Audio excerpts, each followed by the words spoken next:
अभी हम लोग जहाँ पे खड़े हैं उसका सामने जो स्टूडियो दिख रहा है वो जल गया था पूरा का पूरा 1 साल पहले। उसने उसको पूरा वापस खड़ा किया और तभी भी रोया नहीं वो, उसने खड़ा कर दिखाया और उससे भी बड़ा कर दिखाया। तो छोटे मोटे प्रॉब्लम से घबराने वाला, डरने वाला, हाथ थाम के बैठने वाला ऐसा इंसान ही नहीं था वो। जिस हम तरीके लोग से उसको देख के सीखते थे कि कैसे लड़ना चाहिए लाइफ के साथ, कैसे छोटे छोटे प्रॉब्लम्स के उसको नज़रअंदाज करते हुए आगे जाना चाहिए जो सपना हमने देखा है। तो जो हम लोग उससे सीख रहे थे, आज वही उसने ही सुसाइड करने का डिसीजन लिया। तो ये अभी तक हमारे मतलब अभी हम लोग उसको डाइजेस्ट नहीं कर पा रहे। सर आर्थिक तंगी या फिर कर्जा होने की बात सामने आ रही है, कई सारे ऑडियो क्लिप्स आ रहे हैं सामने, तो क्या ऐसे कुछ इन्फॉर्मेशन आपको थी या फिर ऐसी कोई जानकारी थी जिस वजह से वो तनाव में थे, मानसिक तनाव से गुजर रहे वो हम लोग पहले 1 महीना पहले मिले थे, तभी ऐसा कुछ नहीं लगा। उसके पहले उसके बेटी की शादी होती थी, तभी तो बहुत खुश था वो। तो छोटे मोटे प्रॉब्लम्स, फाइनेंशियल प्रॉब्लम्स उसके शायद पहले से होंगे, लेकिन वो कभी किसी को बताने वाले में से नहीं था कि छोटे मोटे प्रॉब्लम्स से वो खुद ही हैंडल करता था उसको। तो वो नहीं बताएगा किसी को। आर्थिक तंगी के बारे में कुछ जानकारी या किसी से सुना था मदद? बाहर से कि थोड़ा कुछ फाइनेंशियल प्रॉब्लम चल रहा है, लेकिन इस हद तक चल रहा है या किसी को पता नहीं था। डिप्रेशन से गुजर रहे थे इस बार में बिल्कुल कोई? नहीं। नितिन देसाई और डिप्रेशन का कोई संबंध नहीं है। वो डिप्रेशन में जाने वालों को वो खींच के बाहर लेता है। जी। नितिन देसाई डिप्रेशन में जा ही नहीं सकता। हालांकि फिर भी सर ये घटना होने के बाद क्या आप चाहते हैं या फिर कोई ऐसे आपकी मांग है कि कार्रवाई अच्छे से हो, जिस तरीके से ये कदम उन्होंने उठाया देखिए, है? ये एक पुलिस तहकीकात का मामला है, मैं इसमें ज़्यादा कुछ बोलूँगा नहीं। मैं बस इतना बोल सकता हूँ कि जो सपना उसने देखा था, जो सपने को उसने सच में बदला खड़ा किया, वो उस सपना वैसे ही बरकरार रहे, ये स्टूडियो वैसे ही चलता रहे। ये स्टूडियो जब तक चलता रहेगा, नितिन देसाई तब तक जिंदा रहेगा। धन्यवाद हमसे बात करने के लिए। जिस तरीके से सुबोध जी ने ये जानकारी हम सभी को दी है कि नितिन जी बहुत ही खुशमिजाज तरीके के व्यक्ति थे और उन्होंने कभी भी ऐसा नहीं सोचा था कि वो डिप्रेशन में है या फिर कोई भी उन्हें देख कर अंदाज़ा नहीं लगा सकता था। हालांकि ये घटना फिर भी हो गई है। कैमरा पर्सन जावेद के साथ मैं Lata Sharma, ABP news, Mumbai. Film जगत के मशहूर फिल्म निर्देशक नितिन देसाई इस दुनिया में नहीं रहे। आज उनका अंतिम संस्कार होने जा रहा है। अंतिम दर्शन के लिए उनके कई सारे करीबी, परिजन, दोस्त, फिल्म जगत के दोस्त सभी यहाँ पे मौजूद हैं। हालांकि उनका ये जो स्टूडियो है, ND स्टूडियो को बनाने में एक बहुत बड़ी टीम उनके साथ पिछले कई सालों से लगातार काम करती आ रही है और वही टीम हमारे साथ यहाँ पे फिलहाल मौजूद है। हमारे साथ हेमंत जी हैं, सचिन जी हैं, श्रीकांत जी हैं और पूरी टीम यहाँ पे मौजूद है। जिस तरीके से ये जो दुखद घटना है सभी के लिए एक बहुत बड़ा शौक है। कितने करीब थे आप उनके साथ और कितने सालों से जानते थे आप उन्हें? मेरे लिए भगवान थे। अगर कोई भगवान होगा तो दुनिया में भगवान वही थे हमारे लिए। मेरे बाप के साथ में, रियल बाप के साथ में जितने साल नहीं गुजरे, मैंने उनके साथ में गुजरे 23 साल उनके साथ काम किया। ऐसा हो नहीं सकता कि तो वो ऐसा कर सकते। विश्वास ही नहीं हो रहा है कि वो है नहीं, तो विश्वास से बिलीव ही नहीं कर सकते कि वो है नहीं। इस बीच उनका स्वभाव कैसा था? क्या अब आखिरी के दिनों में क्या आप उनके साथ थे? डिप्रेशन में थे वो या फिर सब नॉर्मल लग रहा था आपको? बिल्कुल नॉर्मल था। हम लोग एक वाराणसी में एक प्रोजेक्शन मैपिंग का प्रोजेक्ट था, वो भी बहुत अच्छा हुआ था, बहुत खुश थे वो। ऐसा लग ही नहीं रहा था कि ऐसा कर ही नहीं सकते वो, क्योंकि है ना वो हम लोगों को पुश करने वाले आदमी है। उनका हर बार बोलते थे कि शिवाजी महाराज जो करते थे उनसे सीखो, थोड़ा पीछे आ जाओ फिर आगे जाओ।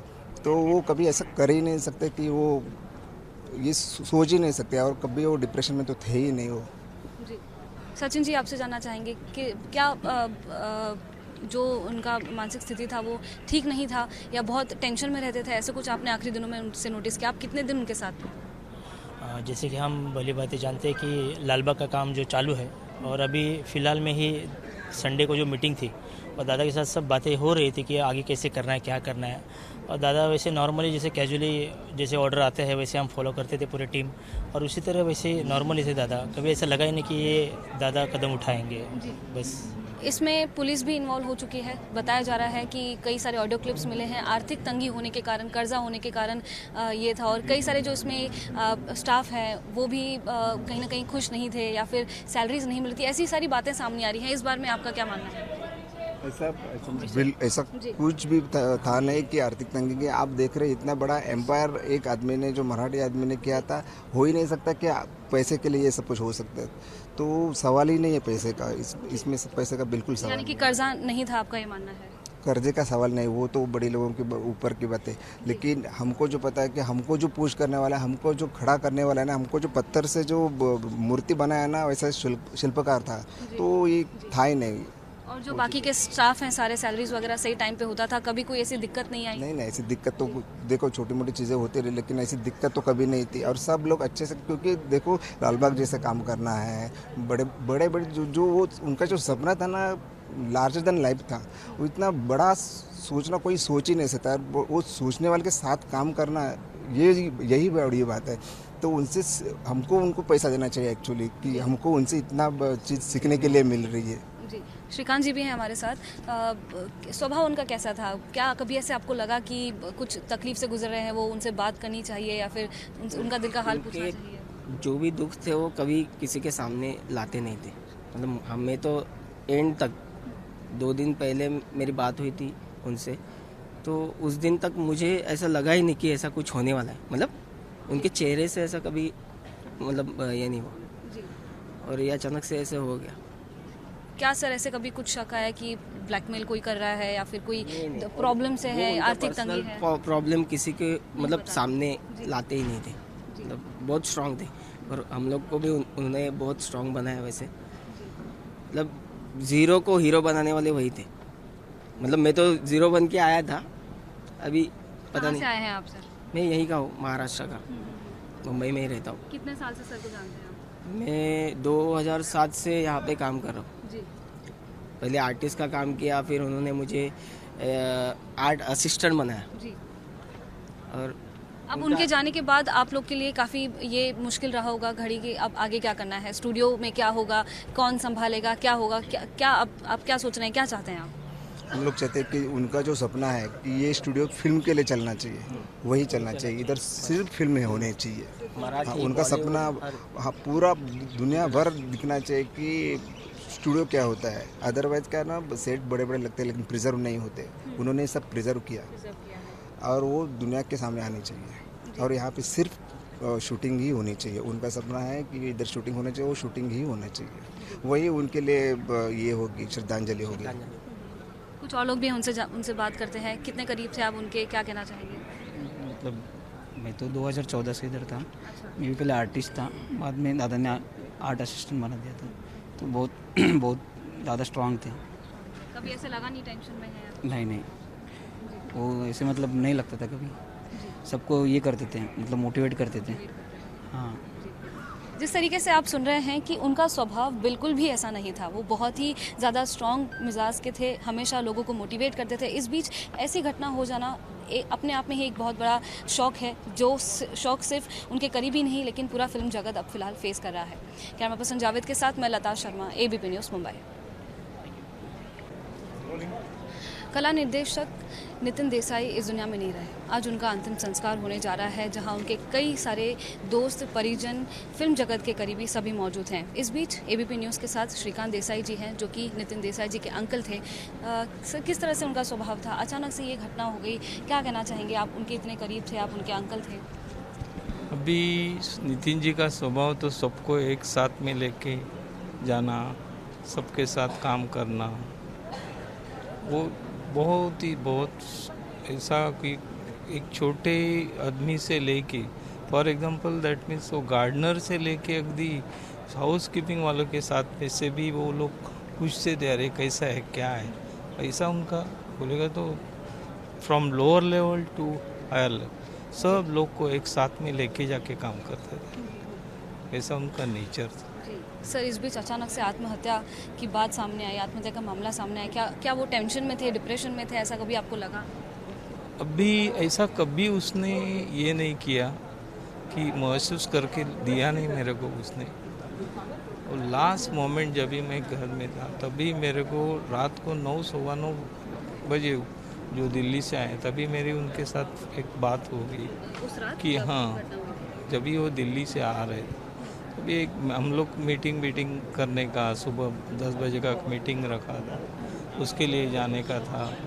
मेरे को बोले वो मैं पवई में हूँ, हम लोग 10 बजे मीटिंग में जाएंगे सुबह के। इतना तक हो गया, फिर भी वो डायरेक्ट इधर आए। क्या हो गया, कैसा हो गया, पता ही नहीं। किसको उसने महसूस करके दिया ही नहीं कि ये स्टेज, और हम लोग को भी लगता था ये स्टेज वो ले गई कि ऐसा, ये ही नहीं लगता था। ये स्टेज में जाएंगे। यानी कि सर आत्महत्या के पहले कितने घंटे पहले आपने बात की थी उनसे? मैं वही अभी 9 बजे, रात को 9 साढ़े 9 बजे लास्ट मेरा ये हो गया था। बाद में वो फ्लाइट में ही चले गए। जी जी। उस वक्त बिल्कुल सही थे, ऐसे कुछ नहीं था? कुछ नहीं था। जी जी।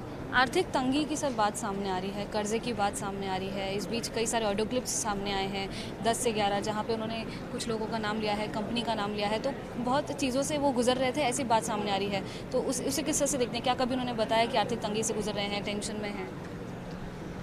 टेंशन में दैट मीन्स ऐसी तो लोन तो लिए ही थे। अभी लोन के बगैर हम लोग एक मराठी आदमी अभी इससे नीचे से लेके एक बीडीडी चाल में रहने वाले हम लोग थे।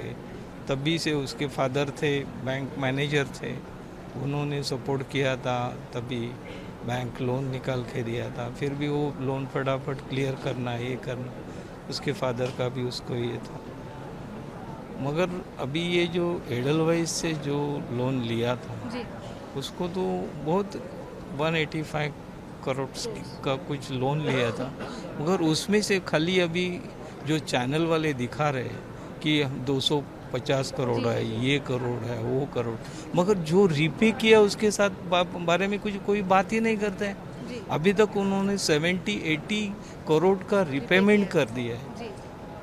और दूसरा कुछ और ये उनका वो मुसीबत आया था, तभी वो उन्होंने ये पवई का हमारा एक बड़ा ऑफिस था, वो भी उसने बेच के वो 6-6 महीना एडवांस उसके इंस्टॉलमेंट भी एडलवाइज के दिए थे।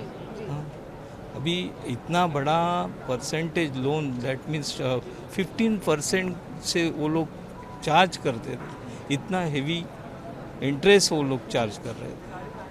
मेरे समझ में नहीं आया। बाद में वो लोन के ऊपर लोन के ऊपर, अभी गवर्नमेंट ने तो वो टाइम बोला था कि जो अपना क्या ये कोरोना का पीरियड था, कोरोना पीरियड के बाद में 2 साल तक हम लोग का बहुत स्लैग, सब लोग का स्लैग, वो कोरोना पीरियड में गवर्नमेंट ने भी बोला था कि इंटरेस्ट का ये करो वो करो, मगर उन्होंने 1 रुपया भी कमती नहीं किया, वही इंटरेस्ट चार्ज करते रहे।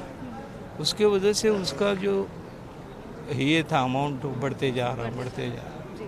फिर भी ऐसा नहीं कि उन्होंने अभी ये जो मीटिंग होते थे खाली उनको बुलाते थे, ये मीटिंग करते थे, बाद में क्या होता था मीटिंग में वो सजा बोल नहीं सकते थे। जी। ऑडियो क्लिप्स सर जो सामने आई हैं उसमें यही जो आपने कंपनी का नाम लिया, एडलवाइस का कंपनी का नाम आ रहा है, वो उसी वजह से परेशान थे, ऐसे कई सारी चीज़ें सामने आई हैं। कुछ 3-4 नामचीन लोग हैं जो मशहूर लोग हैं, उनका नाम अभी मेरे को पता नहीं चल रहा है।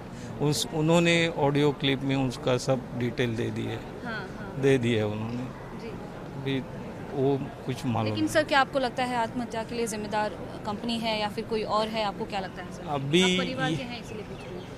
अभी तो मैं ऐसा किसके ऊपर ब्लेम नहीं कर सकता, मगर वही अभी वो फ्रस्ट्रेट उससे ही थे, वो फ्रस्ट्रेट थे। हाँ, मगर फ्रस्ट्रेट अभी क्या उन्होंने ये स्टेप नहीं लेना चाहिए था।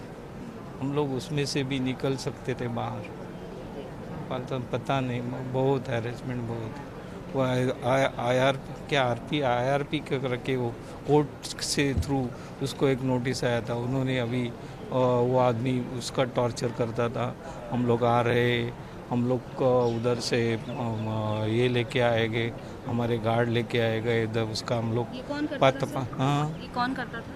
ये उधर की कंपनी आईआरपी के क्या उसके साथ में कोर्ट रिसीवर को क्या थ्रू मालूम नहीं। लेकिन ये कर्जे के को लेकर ही था क्या, जो आप कह रहे हैं कोर्ट इशू या फिर कोई हरासमेंट जो था वो कर्जे को लेकर ही होता था? हाँ जी। वही होता। ये ज़्यादा कुछ मैं बात नहीं कर सकता है, क्या भी देखते हैं क्या होता है क्या। जी। देखिए इस बीच ये बहुत ज़रूरी बातें हैं क्योंकि उन्हें इंसाफ मिलना ज़रूरी है, जिस तरीके से मिलना तो ज़रूरी है। इसीलिए हम आपसे पूछ रहे हैं कि क्या किसी पे शक है या फिर किस कारण से उन्होंने ये कदम उठाया हुआ है? एडलवाइस कंपनी है या कोई कर्मचारी हैं जिनकी वजह से वो मानसिक रूप से इतने तनाव में चल रहे थे? वो जो मीटिंग से आए थे तभी तो फ्रस्ट्रेट हो के आ गए थे, बाद में तो मिले नहीं, वो फ्रस्ट्रेट में ही उन्होंने ये किया है, दूसरा कुछ नहीं है। आपको उन्होंने बताया रहेगा आपके दिल का हाल इस बीच, क्या वो महसूस कर रहे हैं? जब आपने लास्ट टाइम फ़ोन पे बात की तब उन्होंने बताया कि वो फ्रस्ट्रेशन में है।